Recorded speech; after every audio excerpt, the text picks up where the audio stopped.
Starting to feed the cows. It stopped snowing, which is good. We just got it looks like a dusting. It was snowing pretty hard, didn't it? It was kind of snowing sideways, but now it's not snowing, so that's always good.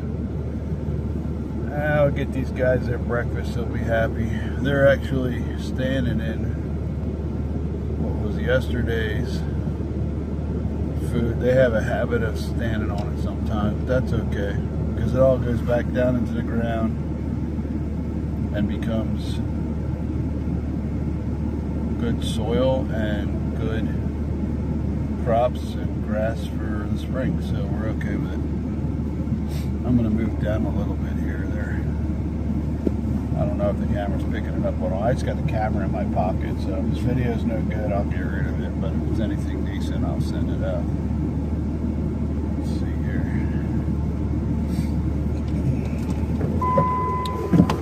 Okay.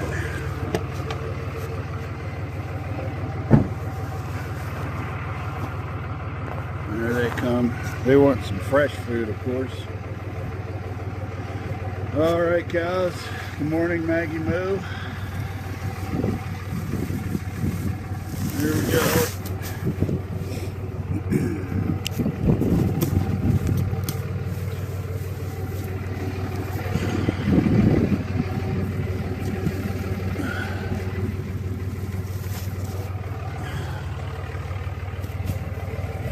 I'll cut open a couple bales and I'll throw them in here, and then I'll move and put the other bales somewhere else. Morning, Maggie Moo. How are you doing today? You got a little snow on your back. You ready for breakfast?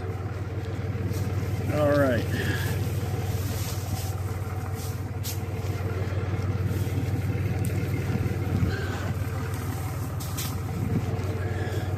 We kind of lay it out like that along the ground, right along the fence, so they hopefully don't poop and pee it up. It's along the fence, so it's harder for them to mess it up, but they still do a little bit. There you go, girl.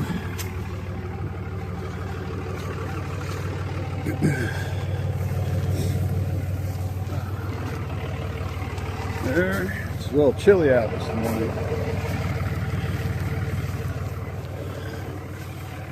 You guys are fat and happy already.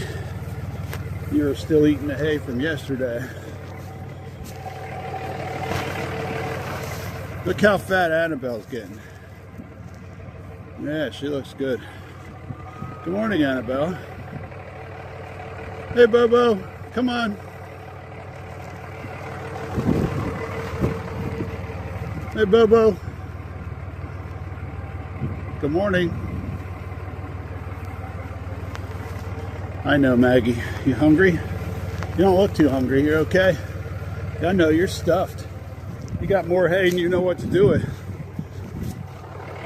Every time we go away for a holiday, we give them enough hay to get through until we get back. It's usually only a day or so. And that's what I'm doing today. I'd usually feed 4 bales in a day, but I'm putting 8 out here today so that they have everything they need.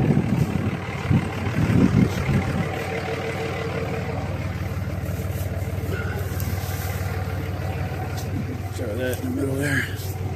Just try to make a line out of the hay. Straight down.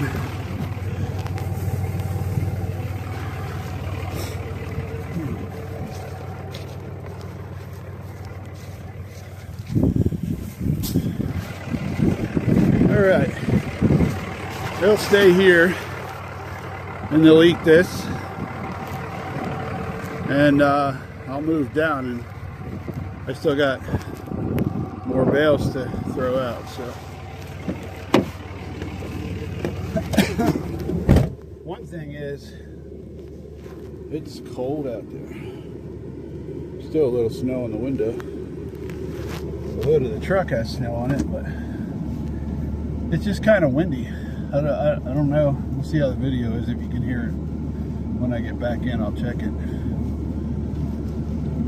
Whew. All right. Roll down a little bit. Back out the cold.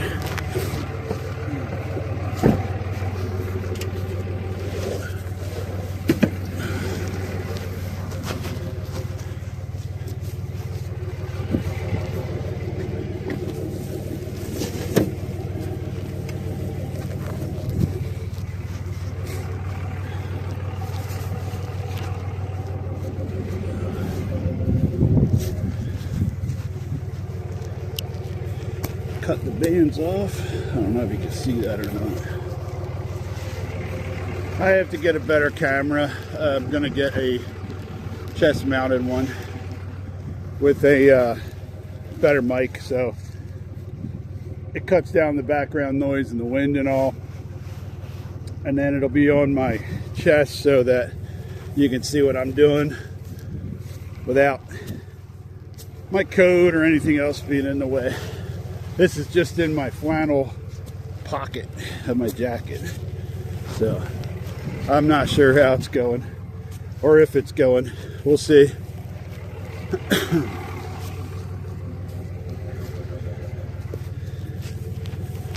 Okay.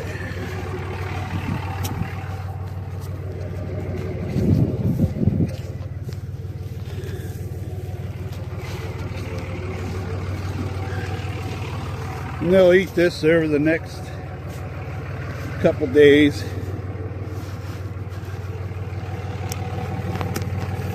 There's still some things out there for them to forage on in the pasture, but there's really not a whole lot.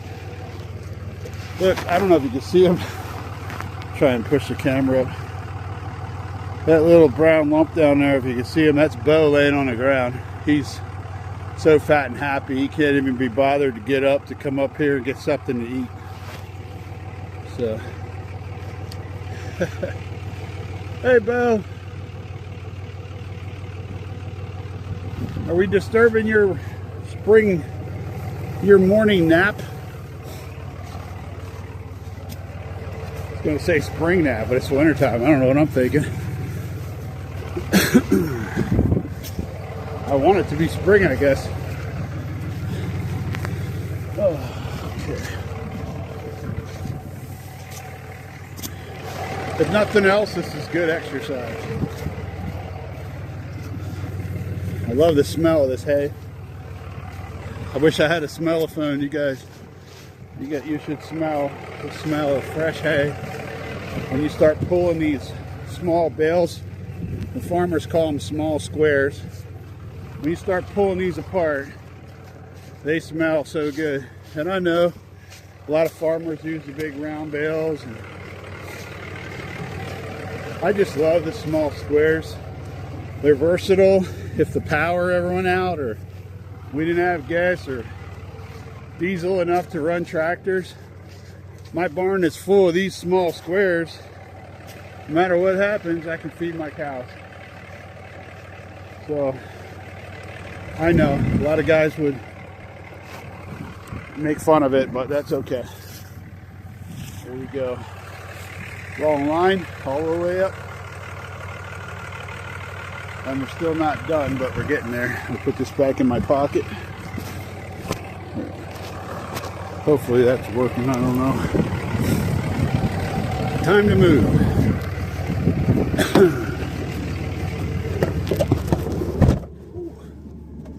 All right. Boy, it's nice and warm in this truck. I hate to get back out each time, but cold is good for you too. All right. I'm gonna go a little further. That's probably good. Another nice thing is, this is the road from the farm. This is the road in front of our house. It's just a dirt and stone road, so you can see the house and barn up in the distance, and there's Bo down in the pasture there, and There's the neighbors, they're over through the trees over there, they have their farm. But the nice thing is, you hardly ever have to worry about traffic. You can just park on the road, do what you want to do, and 9 times out of 10, nobody's going to bother you. I'm trying to throw these bales on the right side because I like to cut them next to where the knot is on the bale. I find the knot. I don't know if you see that green spot, little knot.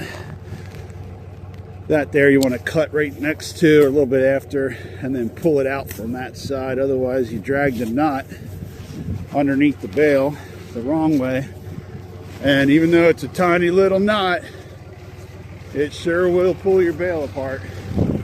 It'll make a mess for you. So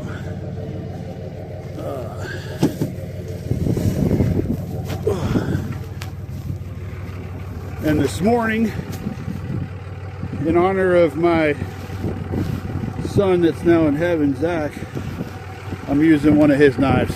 This is a Smith & Wesson that he used to carry right there. I'm using it to cut hay bales. I carry it around with me, and so I was just thinking of him this morning in heaven. I wonder if they have Thanksgiving up there. I don't know.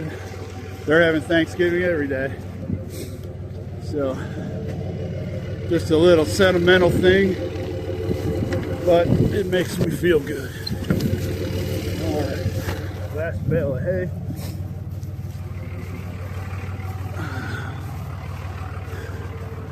Ooh, that cold air makes my nose run. It's a little snow on this bale. All right. And I walk back to the truck and I throw these bale strings in the back so they don't get all over the property. Keep it neat and clean.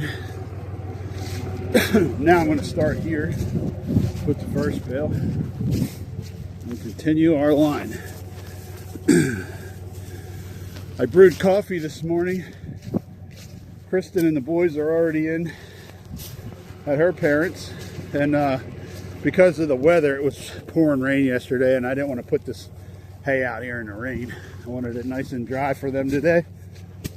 So as a farmer, sometimes you have to set aside some of your personal wants, and I stayed back so I could make sure these guys were okay.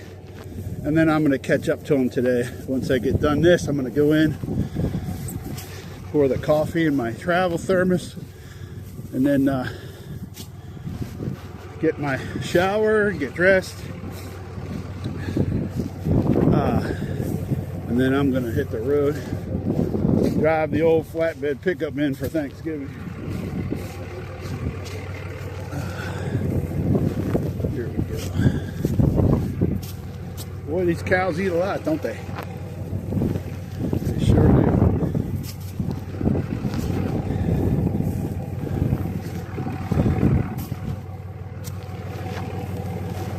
They eat a lot and they drink a lot, so you got to have plenty of water and plenty of feed, which means planning ahead.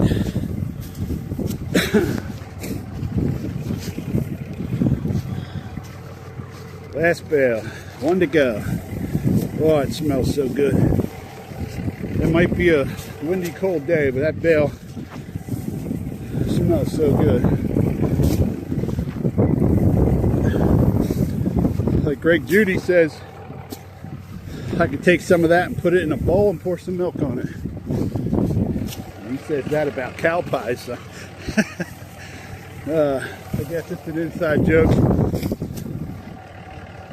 I think I'm gonna not go anymore that way. It's starting to get onto the hill.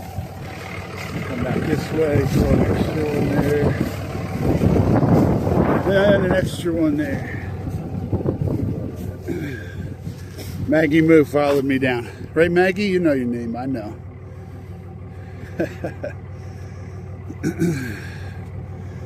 She's delivered her second calf for me. She's carrying her third calf right now.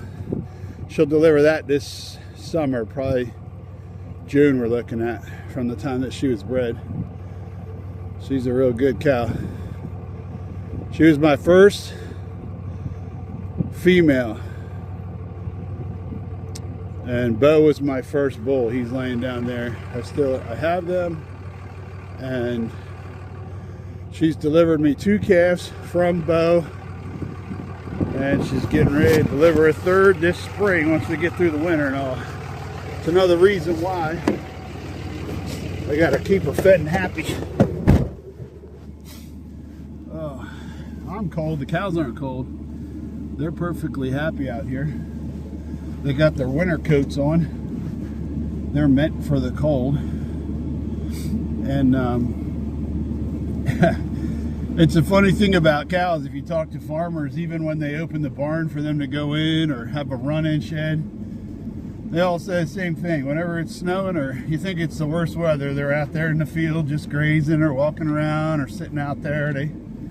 They're just happy there's no flies. It's nice and cool out, and they have a thick skin. And you know it's thick. We make boots and things out of it. And then they got a heavy winter coat. So they don't feel the cold like you and I do. So just like the wild stallions out west, or the big herds the cowboys run up in Wyoming and Montana, North Dakota, nobody puts them in either. They're outside. And little pet dogs and cats and stuff, you want to put them in the house if they're going to get too cold. But when you're talking about big animals, big livestock that are meant to be outside, it's actually the healthiest place for them to be. And in fact, when you put cattle or pigs or other livestock inside of a barn, let me see if I can pull this out of here. Maybe I can. I don't know if I can switch around. Usually there's a flip button, but I'm not seeing it right now. I don't know. Maybe I was running too long here. Anyway, I'll just turn around like this and talk to you.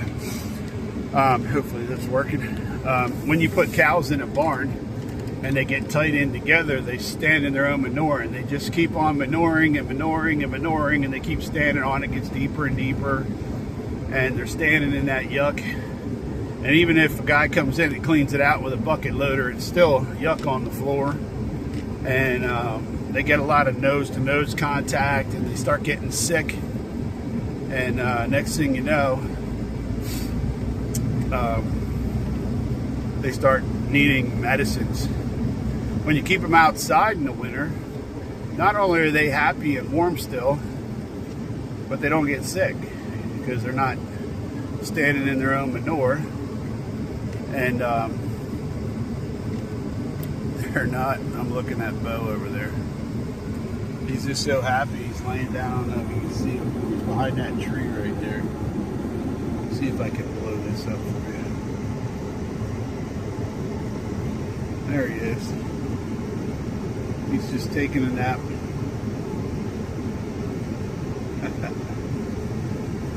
He's so fat. Cows sit down like that and take a nap when they're fat and happy.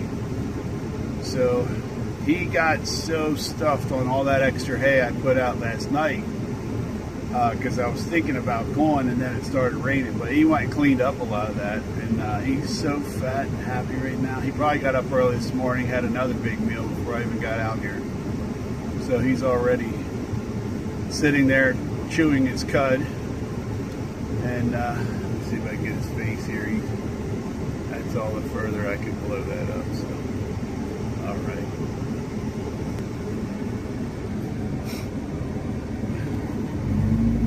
Yeah, so keeping cows outside is a way to keep them healthy. It's kind of a re-educating thing with a lot of Americans, because people drive by or they see, and if they don't know, they say, well, it's cold out, why are your cows outside? But they don't understand. They were raised in town and they saw advertisements on TV that says, you know, if you're cold, they're cold, and get them inside. And then there's laws for dogs about not leaving them out too long. And that's okay when you're talking about little boxers or dachshunds or little short-haired creatures and things that don't have a thick skin. But that has nothing to do at all with livestock or cattle, and it's actually unhealthy for them. If I have that barn there. If I would put them all in the basement of that barn, they'd be in there, and I threw hay in there. By springtime, I'd be having to give them all kinds of vaccinations, because most cattle farmers that do that will attest to the fact that they have to give a vaccination every spring, because they get what they call spring cough, and if they don't get vaccinated for it, it's like pneumonia to them and it kills them. So I don't have any of those problems. My cows are all happy and healthy, and I'm not shooting them full of chemicals. So anyway, that's enough of my rant about that. Back to Thanksgiving. I just want to say a happy Thanksgiving to everybody, and I hope it's a good one for you. I'm going to be doing a little traveling here, like I said. I'm going to run in here and jump in the shower, get cleaned up, get my coffee, and then I'm going to hit the road and back to the rest of the family back east of Hershey in Pennsylvania here, and then another day we'll be riding back out here to Apple Butter Acres. So from Apple Butter Acres to everybody out there, and for me, this is Dave Schwartz. I'm wishing everybody a happy Thanksgiving. Have a good day. Thank the Lord. God bless you all.